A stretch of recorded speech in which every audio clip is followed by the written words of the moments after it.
relaciones externas, con el agregado del pasaje a culturas y sistemas de vida aún más remotos y distantes. Bueno, son los jornaleros mexicanos que entran a Los Ángeles, los paraguayos que se suman a Buenos Aires, etc. Para medir los cambios hay que comenzar por reconocer que la pregonada unidad latinoamericana, que es un latiguillo retórico de los intelectuales desde los orígenes independientes, esconde una multiplicidad de culturas tan variadas como las europeas. No empece el manejo solo apariencial de la misma lengua en toda la zona hispanohablante. Los años de exilio de Rama coincidieron con el desarrollo de dos proyectos de investigación que articuló en modo interdisciplinario o transdisciplinario y que hoy alentamos en nuestros propios programas de estudio. Son uno, el Transculturación Narrativa, editado bajo el título de Transculturación Narrativa en América Latina, y el otro, La Ciudad Letrada. A estas investigaciones hay que sumar, además, todo el conocimiento que en esos periodos desarrolla Rama del pasado intelectual y literario latinoamericano por su trabajo de editor en el proyecto de la Biblioteca Ayacucho. La noción de transculturación, o contrapunteo, para decirlo en términos de Fernando Ortiz, fue forjada, y esto es un ejemplo de interdisciplina, fue forjada en la puesta en relación de ¿quiénes? De un antropólogo cubano, Fernando Ortiz, con otro antropólogo peruano, José María Arguedas, que eran dos escritores atípicos que escribieron sobre las peculiaridades culturales, uno del Caribe y otro del área andina, tras realizar intensas experiencias etnográficas, ellos dos. De este modo, Rama formuló estrategias para pensar las relaciones entre literatura y sociedad, a partir de la apertura del canon a productos culturales tan heterogéneos que, por ejemplo, le permiten estudiar las versiones latinoamericanas del musical Hair de los 60, al lado de las traducciones del desano al portugués del indígena escritor tucano Tomalán Quejini. Por esos años Rama también se dedica a estudiar el alemán, para leer a Benjamin en su lengua original, tan apasionadamente como había leído a Foucault unos pocos años antes, y en paralelo al inicio de su lectura del Antiedipo de Deleuze-Guattari, apropiándose muy sutilmente de esas aportaciones teóricas para revisar la herencia del estructuralismo, que también la había incorporado a través de Lévi-Strauss. De este modo, impugnó el estado de la crítica literaria de su tiempo desde una práctica transdisciplinaria que hoy irradia hacia los programas institucionales que se dedican al estudio de las culturas y las humanidades. Del legado intelectual de Rama se desprenden una serie de postulados que pueden oficiar de guía para el proyecto intelectual interdisciplinar, un proyecto de trabajo y de investigación también intelectual, al tiempo que alerta sobre los riesgos de esos estudios. Primero, a mediados de los 80, cuando recién comenzábamos con nuestra tarea, leyendo a Rama, pudimos sortear una moda apasionante, pero moda y bastante el fanatismo del telquelismo. ¿No? Y descubrimos que no todo era texto, que la textualidad no lo era todo. Y sin embargo, aún hoy se pueden advertir que en general leemos procesos de significación textual olvidándonos fácilmente de la contextualización, entendida como la articulación compleja entre discursos, vida cotidiana, imágenes y tecnología. Segundo, Rama enseña a salir de la biblioteca, entendida como corpus organizado en una tradición, para ingresar al mundo oscuro y dominante del archivo, que Borges prefiguró maravillosamente en la Biblioteca de Babel, y que Foucault, leyendo a Borges, teorizó como la ley de lo que puede ser dicho, es decir, el sistema que rige la aparición de los enunciados como acontecimientos singulares. Tal vez lo que hoy entendemos por archivo sea la realización de la fórmula que Blanchot lanzó en los años 30, cuando dijo: ya no existe biblioteca. A partir de ahora, cada cual leerá a su aire. El archivo le impone a la biblioteca el desvío, la deriva, ¿no? La que hablaba Sandra, como lo demostraron Arguedas en su obra narrativa y ensayística, y Ortiz en su trabajo sobre la cultura cubana. No hay en el archivo un criterio de selección que diga que hay textos que merecen estar en él y otros que no tienen la dignidad suficiente para entrar, ¿no? O para estar allí. Desde la arqueología del saber venimos jerarquizando la aristocrática biblioteca de las humanidades. El archivo es también audiovisual, de ahí que el libro comience a converger con otros soportes. 3.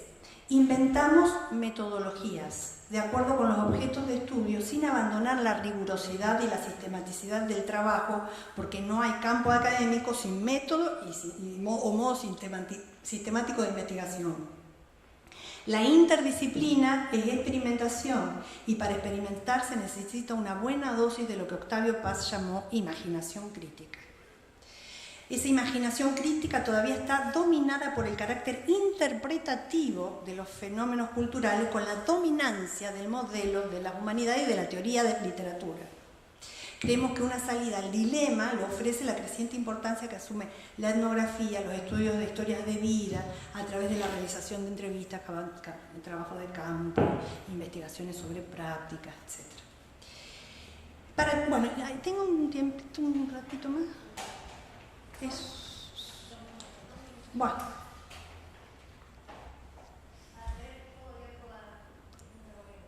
Bueno, para terminar quiero referir a un brevísimo texto de Borges que se llama El etnógrafo, para ejemplificar esto. Publicado en 1969, que es el mismo año en que publica y se suicida Arguedas, que publica El zorro de arriba y El zorro de abajo. El etnógrafo, por eso hago esta relación. Borges cuenta la historia de Fred Murdoch, no sé si lo conocen, un estudiante universitario norteamericano a quien su profesor le aconseja estudiar lenguas indígenas y vivir por un tiempo entre los nativos de la tribu del oeste en los Estados Unidos para observar ritos esotéricos, de modo que al descubrir el secreto que los brujos le revelaban al iniciado, él pudiera luego de vuelta redactar su tesis y publicar los resultados en la imprenta de la universidad.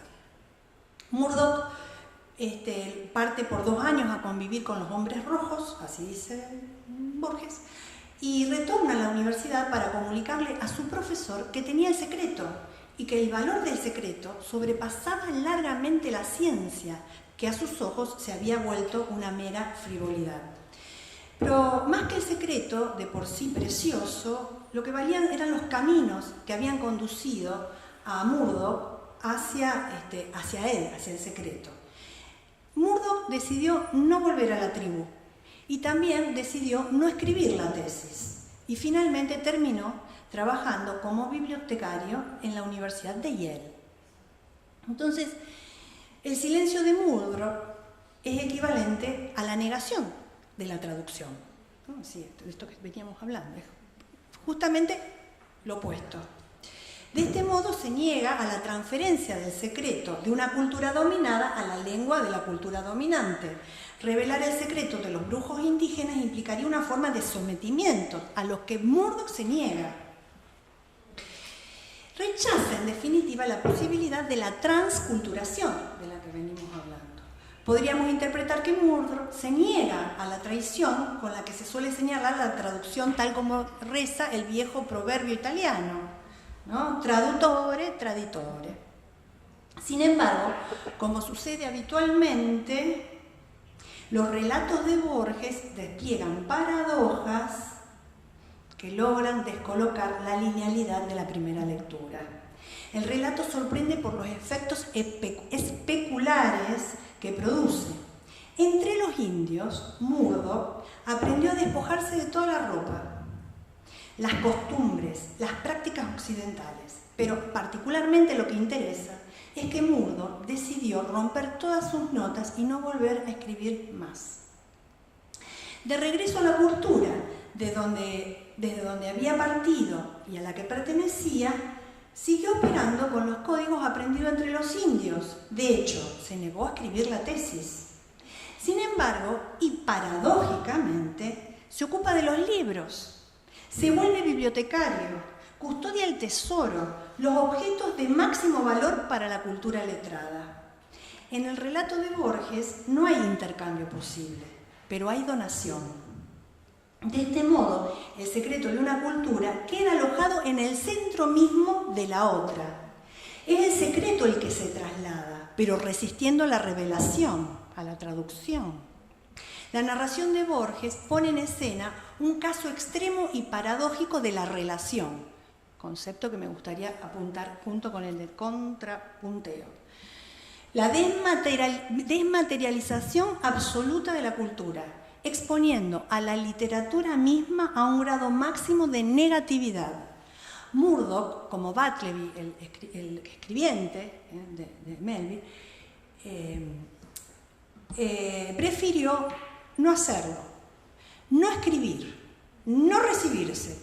Perdón por lo que pueda, el efecto que pueda tener esto hacia los alumnos de la Finisterre, pero lo tengo que decir. No escribir, no recibirse, no formar parte de la comunidad científica a la que estaba destinado.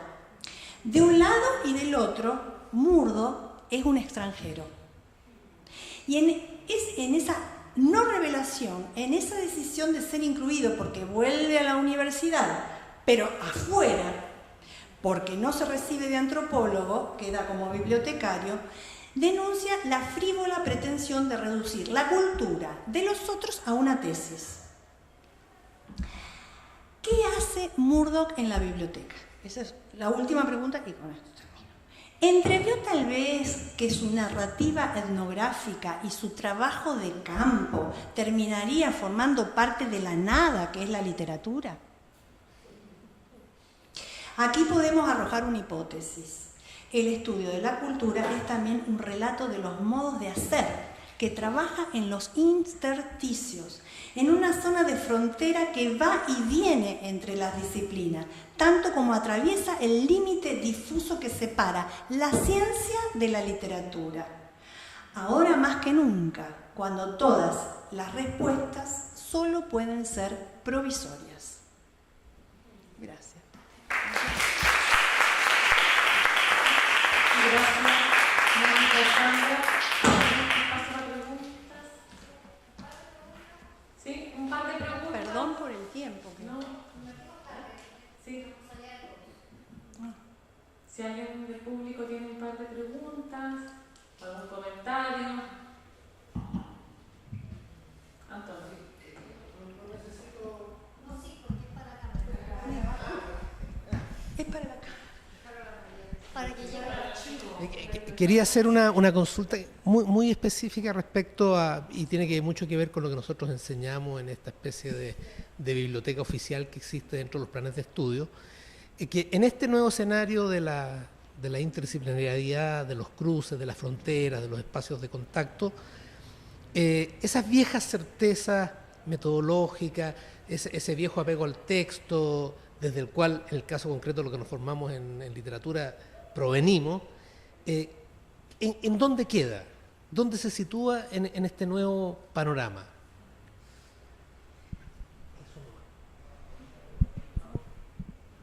Qué complicado.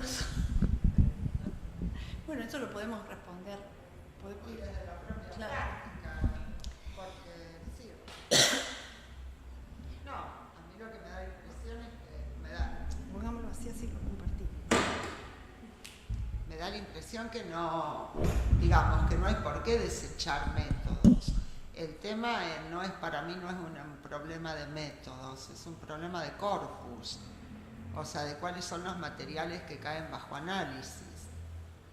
En el sentido de que yo expandiría la noción de texto, por ejemplo. Para mí un texto es una materialidad significante, pero una materialidad significante es cualquier materialidad que se inviste de sentido, desde una silla, pasando por la ropa, el sistema de la moda, la publicidad, el cine, las materialidades arquitectónicas, la disposición de los cuerpos en el espacio. Entonces, y después, desde el punto de vista metodológico, me da la impresión que en el diálogo entre las distintas disciplinas uno puede tener una especie de triangulación, de articulación metodológica como como en las artes de la cocina. Yo no soy cocinera, no creo que nunca lo vaya a hacer, porque no me da la cabeza para eso.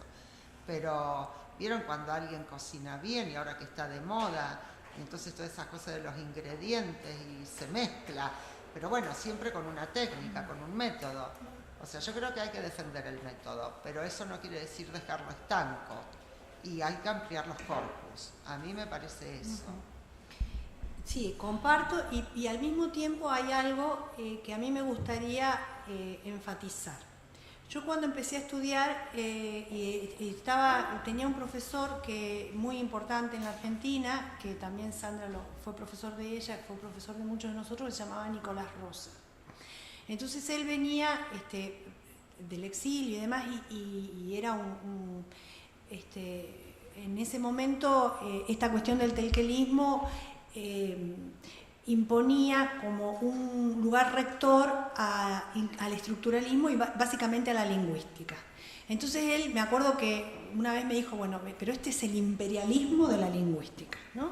O sea, hubo un momento cuando yo me empecé a formar en las humanidades que la disciplina imperial y rectora era la lingüística. Entonces, ¿cómo fue que sorteamos ese problema? Fue volviendo en algún momento a la filología, a la tradicional, ¿no? A la de Spitzer, a la de Wolfgang Kaiser, toda esta formación y esta comunidad de hermeneutas, que nos permitió a nosotros recuperar la densidad, esa cuestión que tanto nos interesa a los que hacemos teoría crítica, la densidad que es muy compleja, para la cual hay que leer mucho, ¿no? Pero que yo creo que eso no podemos perderlo, que esa cuestión no se puede perder. Lo que que ampliemos la noción de texto, que ampliemos los objetos y el corpus, no quiere decir que vayamos a ser superficiales a la hora de leer esos otros objetos. Al contrario, toda una formación humanista, yo recuperaría, no volver a las humanidades, al proyecto, ¿qué estoy diciendo? No volver a ese proyecto, porque ese proyecto está claro que ese proyecto no sirvió, no anduvo. Todos decimos cachai, acá y allá decimos cualquier cosa en la Argentina, y nos sentimos bien, no creemos que estamos destruyendo el buen decir, sino al contrario, creo que ahí forma parte de nuestro buen decir, sino que lo que hay es una serie de herramientas metodológicas también que la teoría de la literatura aporta, va a seguir aportando, y que el costado hermenéutico es vital. ¿Y quiénes podemos aportar esa cuestión? Esto ahí hay una defensa. ¿Quiénes podemos aportar? Bueno, la literatura y la teoría literaria puede aportar muchísimo para operar con esos nuevos objetos. No sé si está claro, ¿no? Que también es una probabilidad, son incertezas en las que nos movemos. Gracias. ¿Alguna otra pregunta?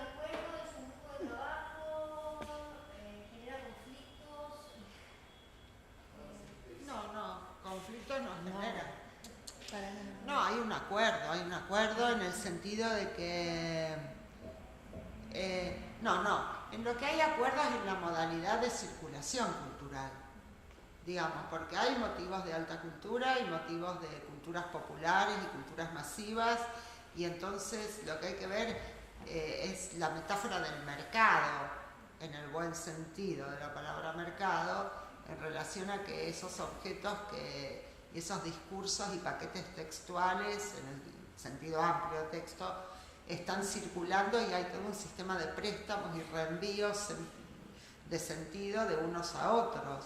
Entonces me parece que por eso los objetos que se convocan para estudiar, digamos, son complejos en ese sentido, que son como, yo los entiendo, digamos, como una especie de capas y mediaciones de distintos fragmentos y residuos que van dejando otros discursos en ese paquete de discursos, ¿no?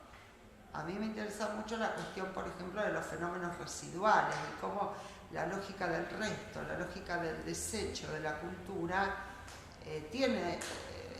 digamos, conserva rastros de sus condiciones de producción, ¿no? De la especial configuración y coyuntura en que eso fue gestado de alguna manera. Entonces, las divisiones clásicas de los niveles de cultura, tanto desde el punto de vista sociológico como de las humanidades, no es sostenible. Lo que sí es sostenible es la cuestión de la circulación cultural a la manera en que circulan las mercancías en el mercado.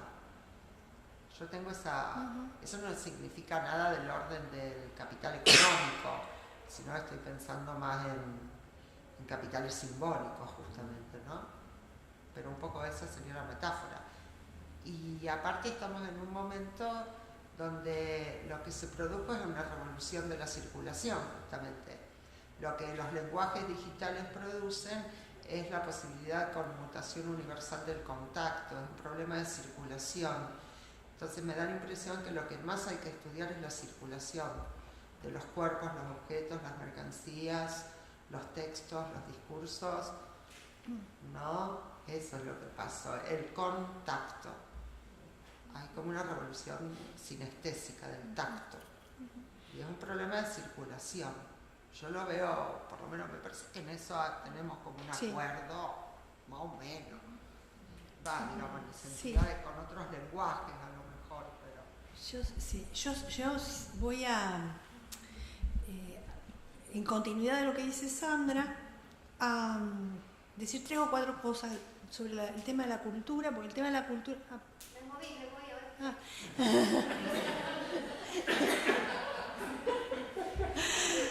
El tema, el concepto, sí, la circulación de los cuerpos.